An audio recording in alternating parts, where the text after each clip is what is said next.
कई बार हम जिन नेताओं को दिन भर टीवी पर देखते रहते हैं लगने लगता है कि हम सब कुछ उनके बारे में जानते हैं, मगर एक बार फिर से अमित शाह के बारे में जानने की जरूरत है। प्रधानमंत्री से 14 साल छोटे हैं, इस वक्त 54 साल उम्र है। अमित शाह और प्रधानमंत्री के रिश्ते को समझना है तो कुछ तस्वीरें दिखाना चाहता हूं। राजनीतिक रिश्ते का यह विजुअल ऑर्डर है। आप जब भी अमित शाह को प्रधानमंत्री का स्वागत करते देखें, एक किस्म की औपचारिकता दिखेगी, वो हर बार दिखेगी। प्रधानमंत्री कार से उतरते हैं और अमित शाह चुपचाप एक सामान्य कार्यकर्ता की तरह अंग वस्त्र पहनाकर गुलदस्ता देते हैं।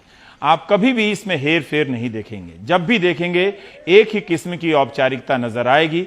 अमित शाह और नरेंद्र मोदी 1987 से एक दूसरे को जानते हैं। उनके रिश्ते में कितनी अनौपचारिकता होगी, लेकिन बाहर यानी कैमरे के सामने इस तरह की तस्वीर को देखकर आप समझ सकते हैं कि दोनों में बॉस कौन है, नेता कौन है। मैंने ये तस्वीर आपको इसलिए दिखाई क्योंकि पिछले 5 साल में मैंने हमेशा ये नोटिस किया है कि अमित शाह नरेंद्र मोदी का स्वागत औपचारिक तरीके से ही करते हैं। यह विजुअल भले ही कुछ सेकंड का हो और हमेशा इस स्वागत के बाद की बड़ी घटनाओं के कवरेज में गायब हो जाता हो, लेकिन मैंने हमेशा देखा है कि दुनिया की नजर में बराबर देखे जाने वाले इन दो नेताओं में नेता कौन है। इस मुलाकात की खास बात यह भी होती है कि प्रधानमंत्री भी ऐसे मिलते हैं जैसे अमित शाह को नहीं जानते हों। अमित शाह भी ऐसे स्वागत करते हैं जैसे प्रधानमंत्री से डरते हों, लजाते हों। राजनीति और मीडिया के छात्र इसे अलग से नोट करें कि पब्लिक लाइफ में किस हद तक औपचारिक और अनुशासित होना पड़ता है। इसलिए शुरुआत में मैंने इसे विजुअल ऑर्डर कहा, यानी दृश्य व्यवस्था। दोनों एक दूसरे के लिए जो भी हैं, मगर कैमरे के सामने वे हमेशा इसी तरह से दिखेंगे, एक नेता दूसरा फॉलोअर।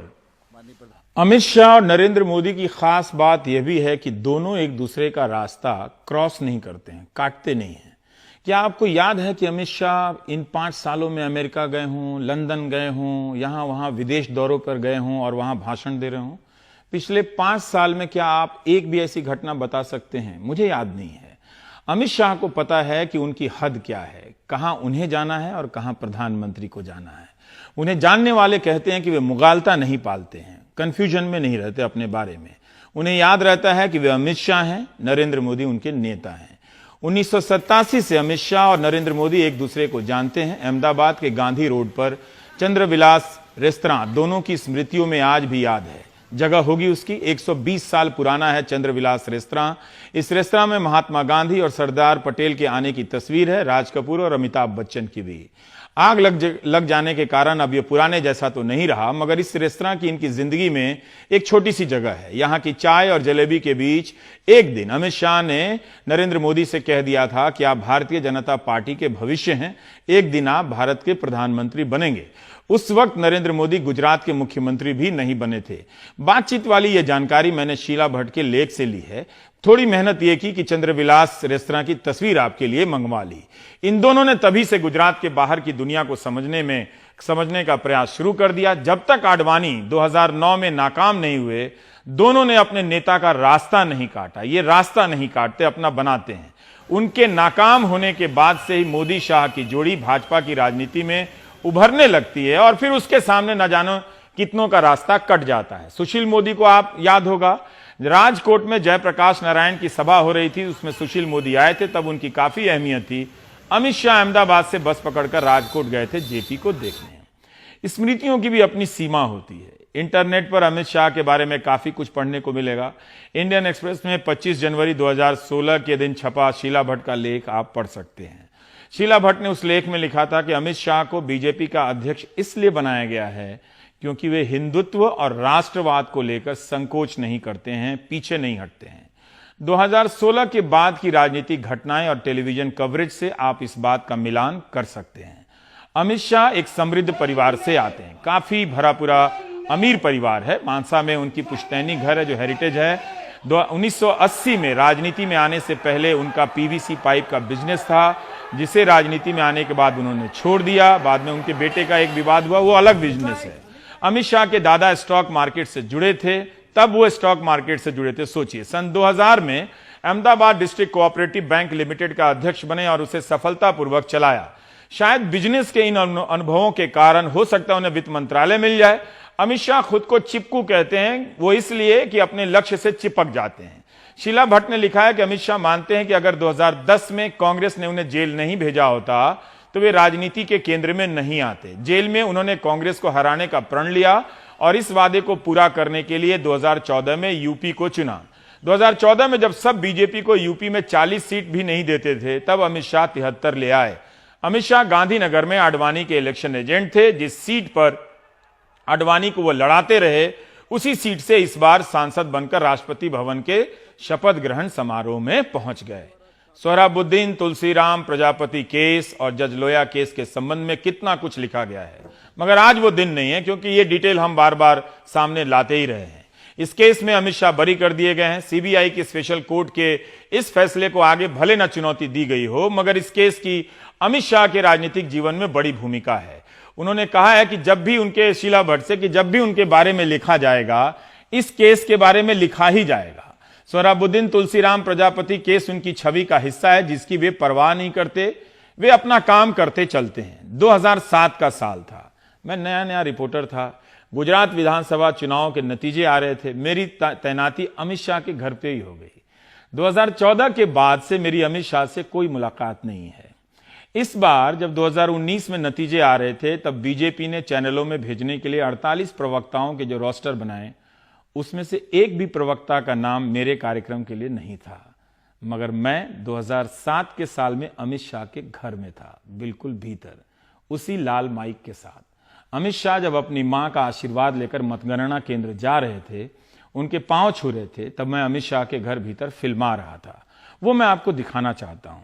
रिजल्ट से पहले अमित शाह ने कहा था कि बीजेपी को 2/3 सीटें आएंगी, और रिजल्ट भी ऐसा ही हुआ था। गुजरात के गृह मंत्री अमित शाह मतगणना केंद्र पर जाने से पहले अपनी मां के पांव छूकर आशीर्वाद ले रहे हैं। यहाँ पर इनका पूरा परिवार जो है एक अच्छे बेटे की तरह हैं यहाँ पर वो, और जीत की शुभकामनाएं, दुआएं ले रहे हैं। और हमारे साथ अब मां ने भी एक माला पहना दिया है बेटे को। अच्छा है, यहाँ पर गांधी की भी तस्वीर है और देवी देवता का एक पूरा एक भक्तिमय माहौल है। शाह साहब, माँ का आशीर्वाद जरूरी है जनता के बाद? हाँ, मेरे लिए तो सबसे पहले माँ का आशीर्वाद सबसे पहले जी। आज जो एक जो सब कयास लगा रहे हैं, हम जा रहे हैं कि अब आखिरी दौर में चंद मिनटों के बाद नतीजे सामने होंगे। हम जानना चाहते हैं कि वाकई में आप जीत रहे हैं? देखिए, नतीजे आपके लिए चंद मिनटों में डिक्लेयर होंगे, हमारे लिए डिक्लेयर है। हम प्रजा के बीच में रहे हैं। गुजरात की जनता ने एक बार फिर से 2/3 बहुमत से भाजपा को जिताने के लिए मतदान किया है। और मैं मानता हूं कि नरेंद्र भाई के नेतृत्व में फिर से एक मजबूत भाजपा सरकार राज्य में बनेगी। हम ये जानना चाहते हैं कि हर चुनाव के बाद हर चुनाव में एक तरह से एक बहुत गर्मा गर्म माहौल हो जाता है। आप अपनी मां के साथ हैं, कोई ऐसी बयानबाजी जिसे लेकर आपको, अपनी पार्टी की बयानबाजी जिससे लेकर थोड़ा अफसोस होता, ना करते तो अच्छा, एक पश्चाताप, एक मतलब रियलाइजेशन जिसे कहते हैं, वो बताइए। देखिए, पार्ट ऑफ गेम है, इससे कोई पश्चाताप वाली बात नहीं होती है। चुनाव में दोनों ओर से इस तरह की बयानबाजी होती है और ये रूटीन बात है। ना मैं बदला ना अमित शाह। अमित शाह के इस जवाब से आप उनकी राजनीति की शैली को समझ सकते हैं। 2007, ये 2019 है। शायद प्रायश्चित की कोई जगह नहीं है उनकी राजनीति में, लेकिन अमित शाह को मैंने दिल्ली के विधानसभा चुनाव में 150 कार्यकर्ताओं को भी, बल्कि उससे भी कम कार्यकर्ताओं को संबोधित करते देखा था। मुझे लगा था कि राष्ट्रीय अध्यक्ष इतनी कम भीड़ देकर लौट जाएंगे, मगर अमित शाह ने दक्षिण दिल्ली के इलाके का अपना कार्यक्रम पूरा किया, जब 20-25 लोग, 50 लोग भी नहीं थे।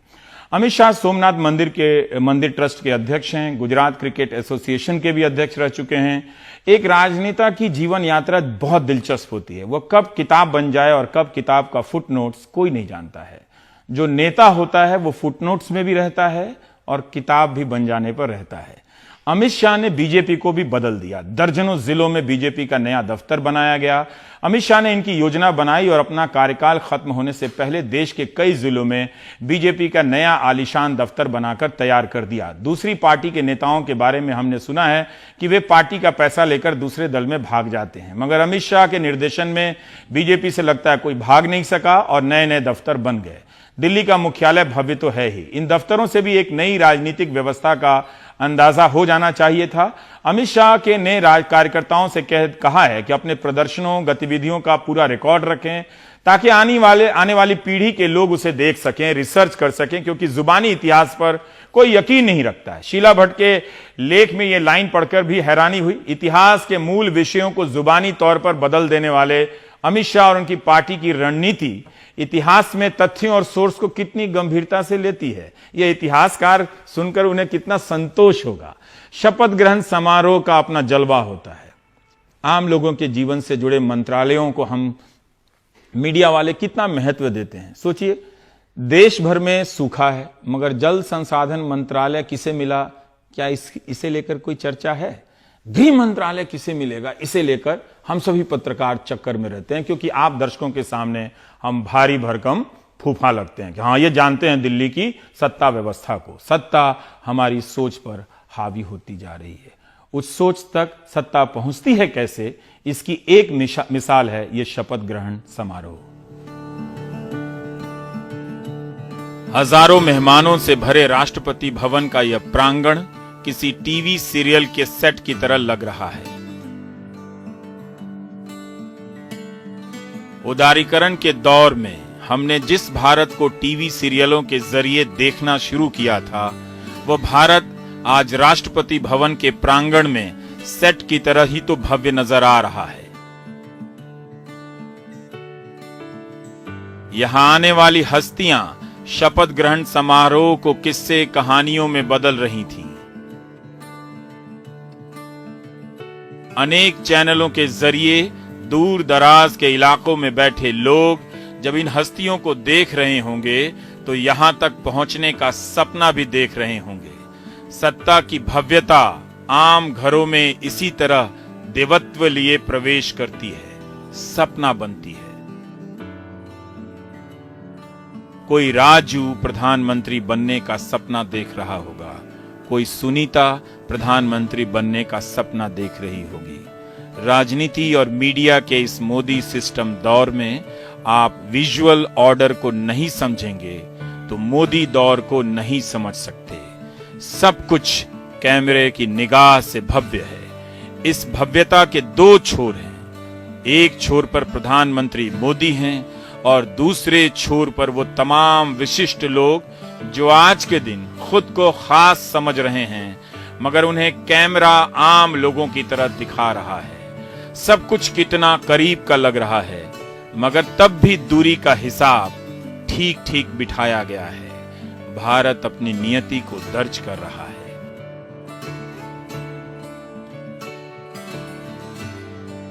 उसने देखा तो बहुत कुछ है, मगर ऐसा बहुत दिनों बाद देखा है। बहुत कुछ पहली बार देख रहा है, बहुत कुछ शायद आखिरी बार के लिए। लोकतंत्र का पर्व खत्म हो गया है, अब एक और पर्व शुरू हो रहा है। दिल्ली की तपती दोपहरी से गर्म हुई हवा जाने क्या जादू लेकर शाम को बहने लगी होगी कि जब खुले आसमान के नीचे बैठे ये आम लोग तेज गर्मी की शिकायत किए बगैर अपने आप को खुशकिस्मत बता रहे होंगे। यही वो दृश्य है जिसके बारे में मैं बात कर रहा था, मोदी सिस्टम का विजुअल ऑर्डर। ताकतवर गाड़ियों से आती सत्ता आती तो हर बार थी, मगर अब इन गाड़ियों के आने का अंदाज बदल गया है। सत्ता के दिखने और देखने का तरीका बदल गया है। भारत को देखने का तरीका बदल गया है। यह नया भारत है, नया नया दिख रहा है। आम से लेकर खास लोग प्रधानमंत्री के स्वागत में खड़े हो गए हैं। कैमरे ने सबको दर्ज कर लिया है। शपथ ग्रहण 5 साल में एक बार आता है।